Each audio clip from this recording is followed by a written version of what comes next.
Hello everyone! So if you want to connect a Bluetooth device to your Samsung Galaxy Tab S9 FE, so first of all, grab your tablet, open up your settings.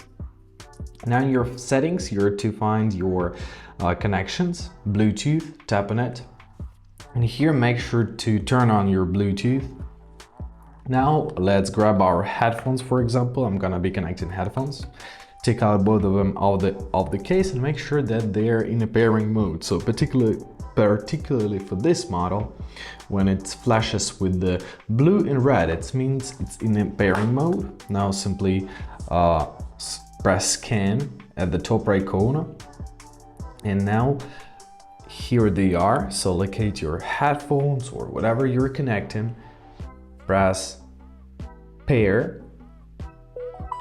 Confirm your choice by pressing pair. And basically that's it. That's how you do this. I hope this video is helpful. Thank you so much for watching and have a great day.